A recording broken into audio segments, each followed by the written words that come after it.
பேரறிஞர் அண்ணா அவர்கள் 67 ஆட்சி பொறுப்புக்கு வந்த பின்னர் தியாகச்சுடர் பெருந்தலைவர் காமராஜர் அவர்களையும்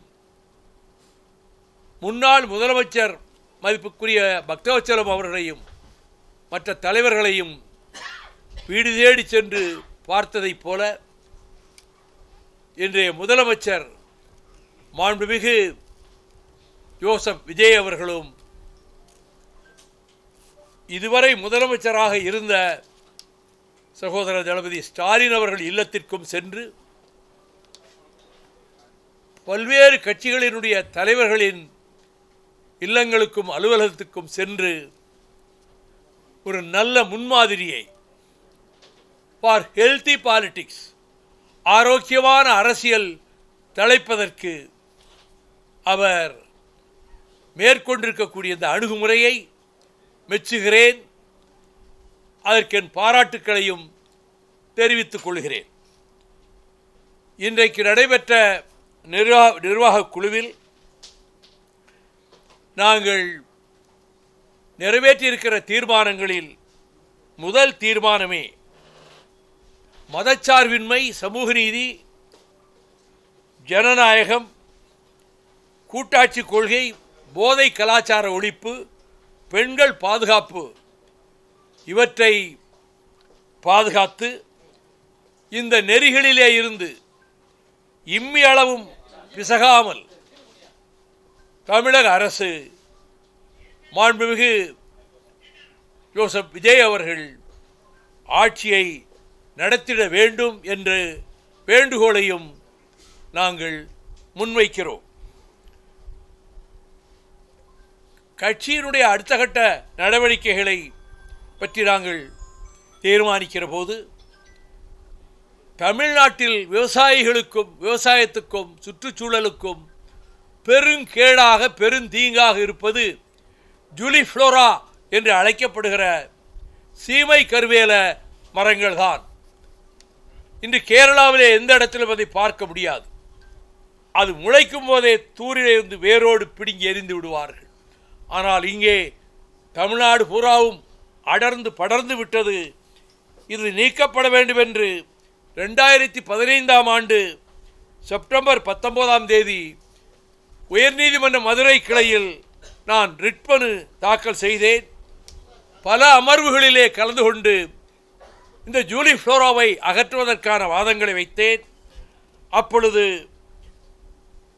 அந்த அமர்விலே இருந்த நீதியரசர் மாண்புமிகு செல்வம் அவர்களும் நீதியரசர் மாண்புமிகு கலையரசர் அவர்களும் சீமை கருவேல மரங்களை அடியோடு அகற்றுவதற்கு அரசாங்க அதிகாரிகளும் விவசாயிகளும் அனைத்து தரப்பினரும் முழுமையாக ஈடுபட வேண்டும், இவற்றை நீதிபதிகள் கண்காணிக்க வேண்டும் என்று ஒரு தீர்ப்பினை 2016 ஆண்டு டிசம்பர் 21 தீர்ப்பை வழங்கினார்கள். நீதிமன்றத்திலே என்னை பார்த்து நீதியரசர் செல்வம் அவர்கள், நீங்களே உங்களுடைய கட்சி தொண்டர்களோடு சென்று இந்த வேலையில் பணியில் ஈடுபடுவது மற்றவர்களுக்கும் ஒரு ஊக்குவிப்பதாக இருக்கும் என்று சொன்னார். அதன்படி நான் பல மாவட்டங்களுக்கு சென்று இந்த சீமக்கருவேல மரங்களை அகற்றுகிற பணியிலே ஈடுபட்டேன். அதை போலவே அதற்கு பிறகு ஐடிஐ, சென்னையில் இருக்கக்கூடிய ஐடிஐ நிறுவனம் அங்கே இருக்கக்கூடிய சீமக்கருவேல மரங்களால் தான் அவர்களுக்கு உதவியாக இருக்கிறது என்றும், அங்கே இருக்கக்கூடிய அங்கே மான்கள்லாம் நிறைய இருக்கு, அங்கே அது சூழலை பாதுகாக்க வேண்டும் என்றும் சீமக்கருவேல மரங்களை அகற்றக்கூடாது என்றும் ஒரு ரிட் மனுவை தாக்கல் செய்து அதன் பேரில் மதுரை கிளையிலே கொடுக்கப்பட்ட அந்த உத்தரவுக்கு தடை விதிக்கப்பட்டது. அந்த தடையை எதிர்த்து உயர்நீதிமன்றத்திலே பல அமர்வுகளில் நானும் கலந்து கொண்டு வாதங்களை எடுத்து வைத்திருக்கிறேன். கடைசியாக அவர்கள் மீண்டும் உயர்நீதிமன்றத்தின் மதுரை கிளைக்கே அந்த வழக்கு வந்து அங்கே நீதியரசர் மாண்புமிகு சதீஷ்குமார் அவர்களும் நீதியரசர் மாண்புமிகு பரத் சக்கரவர்த்தி அவர்களும் இருந்த அமர்வில் இந்த ஆண்டு 2026 ஆண்டு மார்ச் 18 ஒரு இறுதியான தீர்ப்பை வழங்கினார்கள். சீமை கருவேல மரங்களை முற்றாக அகற்றினால்தான் விவசாயத்தை, வேளாண்மையை பாதுகாக்க முடியும், சுற்றுச்சூழலை பாதுகாக்க முடியும். அந்த சீமை கருவேல மரங்கள் பிராணவாயுவை உறிஞ்சிக்கொண்டு கரியமில வாயுவை உமிழ்கின்றன. பூமிக்கடியில் எவ்வளவு ஆழத்தில் இருந்தாலும் நீரை உறிஞ்சிக் கொள்கிறது. 50 அடி 100 அடி வரை வேர் சொல்லும். எவ்வளவு வெயில் அடித்தாலும் சரி, அந்த பசுமை மாறாது. அந்த சீமக்கருவேல மரங்கள் இருக்கக்கூடிய அந்த இலைகள் அப்படியே தான் இருக்கும். ஆனால் அந்த மரங்களுக்கு கீழே ஆடு மாடுகள் போய் நிழலுக்கு கூட நிற்காது. அப்படி நின்றால் அதுக்கு சிறை பிடிக்காது. அது பசுமாடாக இருந்தாலும் சரி, எரும மாடாக இருந்தாலும் சரி, பொதுவாக ஆடு மாடுகளே அங்கே செல்லாது. இப்படி சுற்றுச்சூழலை படுநாசமாக்கக்கூடிய இந்த சீமக்கருவேல மரங்களை அகற்றுவதற்கு அரசாங்கம் முழுமூச்சாக ஈடுபட வேண்டும் என்று நீதிபதிகள் சொல்லியிருக்கிறார்கள். இந்த அரசு அதற்கான நடவடிக்கைகளை மாண்புமிகு ஜோசப் விஜய் அவர்களின் அரசு மேற்கொள்ள வேண்டும் என்பதையும் நான் இந்த நேரத்தில் பத்திரிகையாளர்கள் மூலமாக வலியுறுத்திக் கொள்கிறேன். இந்த பணியிலே நான் ஈடுபடுவதற்காக ஜூன் 1ஆம் தேதி தொடங்கி எங்கள் கிராமத்திலே, கலிங்கப்பட்டி கிராமத்திலிருந்து தொடங்கி மாவட்ட வாரியாக முதல் கட்டத்தில் 13 மாவட்டங்களுக்கு சென்று அந்த சீமக்கருவேல மரங்களை அகற்றுவதற்கு ஆங்காங்குள்ள விவசாயிகளையும் எங்கள் கட்சி தோழர்களையும் சேர்த்து கொண்டு அந்த பணியிலே நானே நேரில் ஈடுபடுவதென்றும் இந்த நிர்வாக குழுவிலே நாங்கள் தீர்மானித்திருக்கிறோம். அடுத்து இன்னொரு மிக முக்கியமான ஒரு கோரிக்கை, தென்காசி மாவட்டத்தில் உள்ள சங்கரங்கோயில் வட்டம், சிவகிரி வட்டம், திருவேங்கடம் வட்டம் பகுதியில் உள்ள 25,000 ஏக்கர் நஞ்சை நிலங்களுக்கு பாசன வசதி அளிக்கும் உள்ளாறு அணைக்கட்டு திட்டத்தை தமிழக அரசு நிறைவேற்ற முன்வர வேண்டும் என்பதை வலியுறுத்தியும், மேற்கு தொடர்ச்சி மலை சரிவுகளிலே இருந்து கூட்டம் கூட்டமாக வருகிற காட்டு பன்றிகள் விவசாய பயிர்களை, எங்கள் ஊர் வரைக்கும் வந்துருச்சு, எங்கள் ஊரை தாண்டி போயிடுச்சு, விவசாய பயிர்களை அடியோடு அழித்து விடுகின்றன. விவசாயமே செய்ய முடியவில்லை. இதற்கு என்ன பரிகாரம்? அந்த விலங்குகள் பட்டியலே இருந்து இந்த காட்டு பன்றிகள் அந்த லிஸ்டிலிருந்து ரிமூவ் பண்ணணும், டெலீட் பண்ணணும். அது மத்திய அரசு தான் செய்யணும். அந்த மத்திய அரசை செய்வதற்கு மாநில அரசு நடவடிக்கை எடுக்க வேண்டும் என்பதை வலியுறுத்தியும், முதல்ல உள்ளாறு அணைக்கட்டு திட்டத்தை தமிழக அரசு நிறைவேற்ற முன்வர வேண்டும் என்று வலியுறுத்தியும், அதை போல இந்த காட்டுப்பன்றிகள் பிரச்சனையில் மத்திய அரசு எடுக்க வேண்டிய நடவடிக்கைகளை மாநில அரசு மூலம் மேற்கொள்வதற்கு வலியுறுத்தியும், பெருந்தலைவர் காமராஜர் ஆட்சி காலத்தில் கேரள தமிழக எல்லையிலே உள்ள செண்பகவல்லி தடுப்பணை ஒரு 20,000 ஏக்கர் நிலங்களுக்கு, 25,000 ஏக்கர் நிலங்களுக்கு பாசன வசதி அளித்து வந்தது. அது பழுதுபட்டது. அதை சரி செய்வதற்காக மக்கள் நல எம்ஜிஆர் ஆட்சி காலத்தில் முதலில் ஒரு 5 லட்சம் ரூபாய் அனுப்பி வைத்தார்கள். நீண்ட காலம் வைத்திருந்த பின்னர் உமன்சாண்டி முதலமைச்சராக இருந்தபோது நானும் எங்கள் இயக்கத்தின் முன்னோடிகளும் சேர்ந்து சென்று திருவனந்தபுரத்திலே அவரை சந்தித்து பல்வேறு கோரிக்கைகளில் இந்த செண்பகவல்லி அணைக்கை பழுது பார்த்து கொடுக்க வேண்டும் என்ற கோரிக்கையை வைத்தபோது அவர், இந்த தண்ணீர் வீணாக கடலுக்குத்தான் போகிறது, எங்களுக்கும் பயனில்லை, எனவே இதை சரி செய்து கொடுத்து விடலாம் என்று சீஃப் செக்ரட்டரியை கூப்பிட்டு, நீங்கள் வைகோவோட தொடர்பு வச்சுக்கிடுங்க, பிடபிள்யூடி செக்ரட்டரி தொடர்பு வச்சுக்கிடட்டும், இந்த அணையை பழுது பார்த்து கொடுத்து விடுவோம் என்று சொன்னார். ஆனால் 3 மாதத்துக்குள் தேர்தலிலே ஆட்சி மாறிவிட்டது. பின்னர் வந்த காம்ரேட் அச்சுதானந்தன் ஆட்சியிலே அவர்கள் அந்த கோரிக்கையை நிறைவேற்ற முன்வரவில்லை. நான் அவரை போய் நேரில் பார்த்தேன், அச்சுதானந்தன் அவர்களையும் பார்த்தேன், அதற்கு பின்னர் பினராயி விஜயனையும் பார்த்தேன். ஹைகோர்ட் மதுரை கிளையிலே என் தம்பி ரவிச்சந்திரன் இந்த செண்பகவல்லி தடுப்பணை குறித்து தாக்கல் செய்த வழக்கு இப்பவும் நிலுவையில் இருக்கிறது. அந்த செண்பகவல்லி தடுப்பணையை முழுமையாக கட்டுவதற்கான முழுசாக உடைச்சி போட்டாங்க. இப்போ கட்டுவதற்கு தமிழக அரசு முன்வர வேண்டும். அதற்கான எவ்வளவு தொகை செலவாகிறதோ அதை தமிழக அரசு ஏற்றுக்கொள்ள வேண்டும். ஆனால் இதை அப்படி செய்வதற்கு கேரள அரசு தான் முடிவெடுத்து அனுமதிக்க வேண்டும். அது குறித்து இந்த 3 கோரிக்கைகளையும் வலியுறுத்தி நான் வாசுதேவநல்லூரில் ஜூன் 5ஆம் தேதி அன்று ஏராளமான விவசாயிகளையும் கட்சி தோழர்களையும் இணைத்து கொண்டு ஒரு உண்ணாநிலை அறப்போரை மேற்கொள்வதென்று இந்த கூட்டத்திலே நாங்கள் தீர்மானித்திருக்கிறோம். இந்த 3 கோரிக்கைகளை முன்வைத்து வாசுதேவநல்லூரில் ஜூன் 5ஆம் தேதி உண்ணாநிலை என்னுடைய தலைமையில் உண்ணாநிலை அறப்போர் நடத்துவதென்று முடிவெடுத்திருக்கின்றோம். இப்பொழுது வெற்றி பெற்றிருக்கக்கூடிய எங்கள் சட்டமன்ற உறுப்பினர்கள் வருகின்ற 23ஆம் தேதி கடையனூரிலே நன்றியறிப்பு கூட்டமும் 27ஆம் தேதி சீர்காழியிலே நன்றியறிப்பு கூட்டமும் நடத்த வேண்டும் என்று இந்த கூட்டத்திலேயே நாங்கள் முடிவு செய்து அறிவித்திருக்கின்றோம்.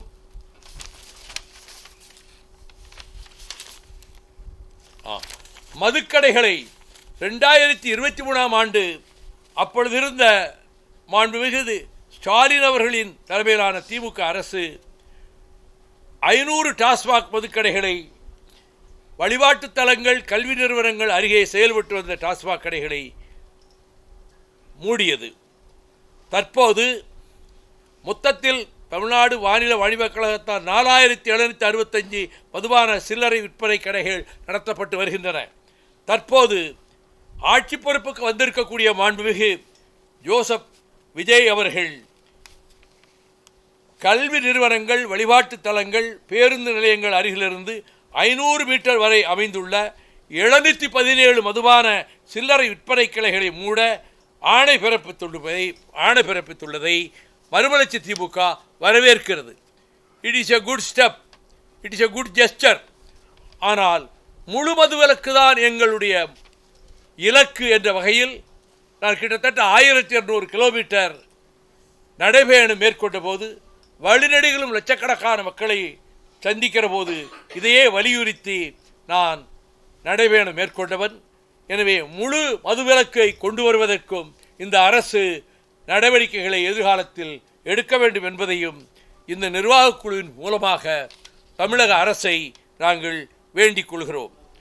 இதற்கு பிறகு ஜூன் 27ஆம் தேதி வருகிற ஜூன் 27ஆம் தேதி அன்று கழகத்தின் 32வது பொதுக்குழுவை சென்னையிலே நடத்துவதென்றும் நாங்கள் தீர்மானித்திருக்கிறோம்.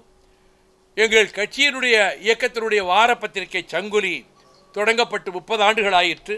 அந்த 30ஆம் ஆண்டு நிறைவு விழாவை வருகிற ஜூலை 17ஆம் நாள் சென்னையில் நடத்துவதென்றும் இந்த நிர்வாகக் குழுவிலே நாங்கள் முடிவெடுத்திருக்கின்றோம்.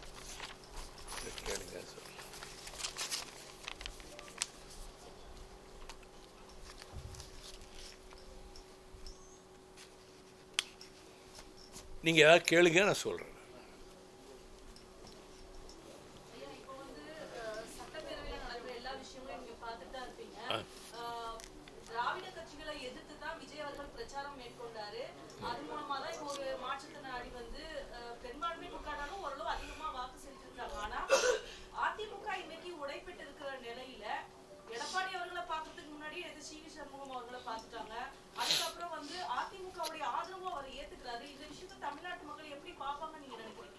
அவருக்கு ஏற்கனவே அதற்கு முன்பே பெரும்பான்மை 120 சட்டமன்ற உறுப்பினர்களுடைய ஆதரவிற்காக பெரும்பான்மை கிடைத்து விட்டது. அதிமுகவுடைய ஒரு பிரிவினர் ஆதரிக்காமலேயே அவருக்கு பெரும்பான்மை கிடைத்திருப்பதை அதற்கு முன்பே உறுதி செய்து விட்டார். இப்பொழுது அதிமுகவிலே இருந்து சில உறுப்பினர்கள் அவர்கள் ஆதரவை தெரிவித்திருக்கிறார்கள், அவ்வளவுதான். ஆதரவு தெரிவிக்கிற போது வேணாம்னு சொல்வார். ஓட்டுக்கு விடும்போது அவங்க ஓட்டு போட்டிருக்காங்க.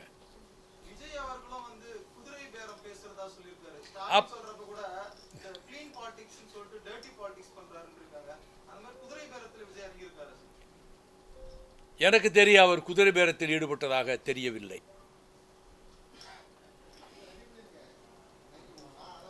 என்னுடைய கருத்து அவர் குதிரை பேரத்தில் ஈடுபடவில்லை என்பது என்னுடைய கருத்து.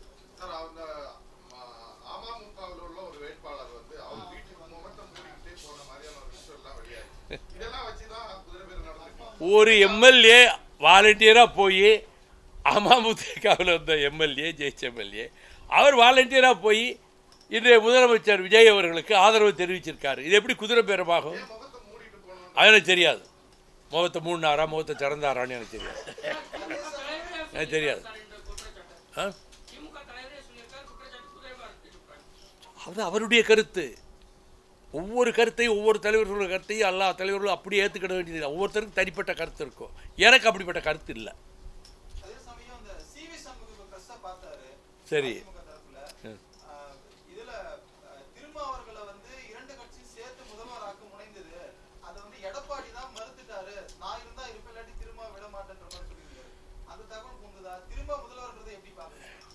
இது பற்றி எந்த கருத்தும் கூற விரும்பவில்லை. காரணம், மார்க்சிஸ்ட் கம்யூனிஸ்ட் கட்சியினுடைய அகில இந்திய பொதுச் செயலாளர் காம்ரேட் பேபி ஒரு கருத்தை சொன்னார், மறுநாள் அந்த கருத்தை மறுத்து சொன்னார். ஆக பல புதிர்கள் இதில் இருக்கின்றன. அதற்குள் நான் செல்ல விரும்பவில்லை.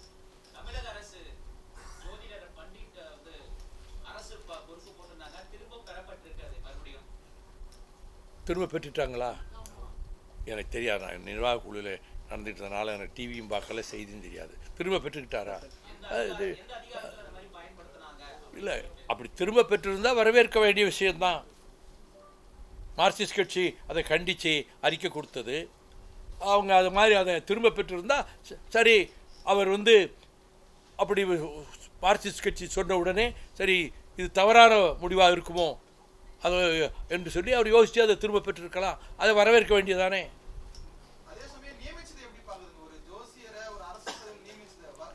அது நியமித்தது தான் வாபஸ் வாங்கிட்டார்ல, திரும்ப பெற்றுக்கிட்டார்ல. இனிமேல் அதுக்குள்ளேயே போகணும்.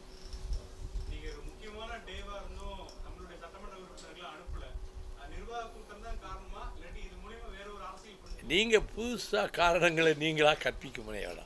முக்கியமான நிர்வாக குழு என்பதால் தேர்ந்தெடுக்கப்பட்ட 2 சட்டமன்ற உறுப்பினர்கள் அதிலே கலந்து கொள்வது அவசியம் என்று நாங்கள் முடிவெடுத்ததால் அவர்கள் இந்த கூட்டத்திலே கலந்து கொண்டார்கள். அது இப்படி நடந்தால் அப்படி நடந்தால் என்கிற ஹைப்போதெட்டிக்கல் கொஸ்டின்ஸுக்கெல்லாம் நாம் பதில் சொல்ல முடியாது.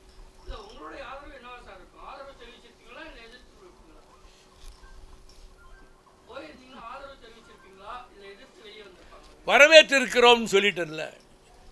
ஜோசப் விஜய் ஆட்சியை வரவேற்றுக்கொண்டு முதலே நான் சொல்லிட்டேன். அதிலே I stand by it. We welcome the formation of the government. அவர் ஆட்சி அமைப்பதற்கு வரவேற்றுக்கொண்டு சொல்லிட்டேன் நான். அது நீங்களே கற்பனை பண்ணிக்கிறீங்க. அது இப்படி நடந்திருந்தால் அப்படி நடந்திருந்தால் எப்படிங்கிற ஹைப்போதெட்டிக்கல் கொஸ்டின்ஸ் இருக்குல்ல, அதுக்கெல்லாம் நான் ரிப்ளை பண்ண முடியாது. இது இந்த அரசு பொறுப்பேற்றதற்கு வரவேற்பு தெரிவித்திருக்கிறோம். அதோடு முடிந்து விட்டது.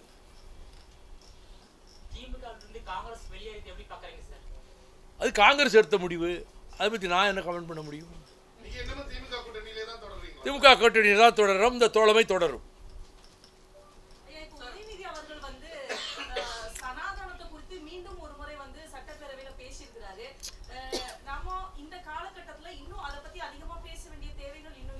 ஏன் அவர் உதயநிதி துணை முதல்வராக இருந்தவர் இன்றைக்கு திமுக குழுவுக்கு தலைவராக இருக்கிறாரு. கருத்து சொல்ல சகல உரிமையும் அவர் உண்டு. அந்த ஒவ்வொருத்தர் சொல்கிற கருத்துக்கெல்லாம் நான் ரியாக்ட் பண்ண மாட்டேன்.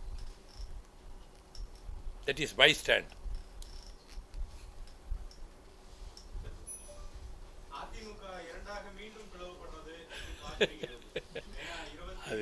அது பொறுத்திருந்தான் பார்க்கணும். அது பிளவா ரெண்டாக பிளவா இல்லையாங்கிறதெல்லாம் பொறுத்திருந்தான் பார்க்கணும்.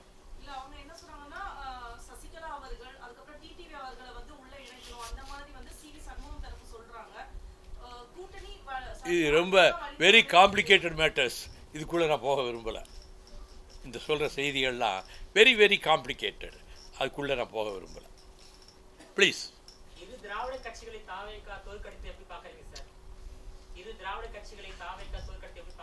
திராவிட கட்சிகளை தோற்கடிக்கணும்னு சொல்லி அவர் வரல எலெக்ஷனுக்கு. தான் ஆட்சி அமைக்கணும்னு வந்தார். அவருக்கு ஆட்சி பெருமானம் கிடைச்சிருக்கு. அவ்வளவுதான். அவர் அந்த நோக்கத்தை சொல்லி தேர்தலில் பிரச்சாரம் பண்ணல. திராவிட கட்சிகள் வரக்கூடாதுன்னெல்லாம் அவர் எங்கேயும் சொல்லலை, எந்த மேடையிலையும் சொல்லலை.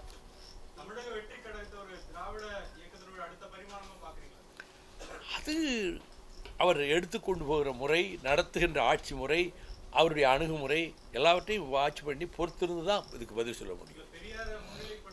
அவர் பெரியார் திடலுக்கு சென்று அறிவாசான் தந்தை பெரியாருக்கு அவர் மரியாதை செய்ததிலிருந்தே அவர் தந்தை பெரியாரை, திராவிட இயக்கத்தை மதிக்கிறார் என்பதுதான் அதற்கு அடையாளம். அது நீ போக போக தானே பார்க்கணும். இப்போ போய் அவர் பார்த்தது வரவேற்புக்குரியது, எங்களுக்கெல்லாம் மகிழ்ச்சி. போய் பார்த்தது, அண்ணன் வீரமணியிடம் அவர் வாழ்த்து பெற்றது, ரொம்ப மகிழ்ச்சி.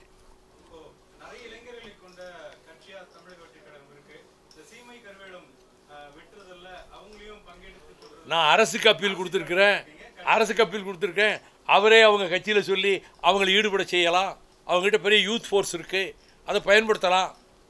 அவங்க கட்சி நல்ல சஜஷன், அதை செய்யட்டும்.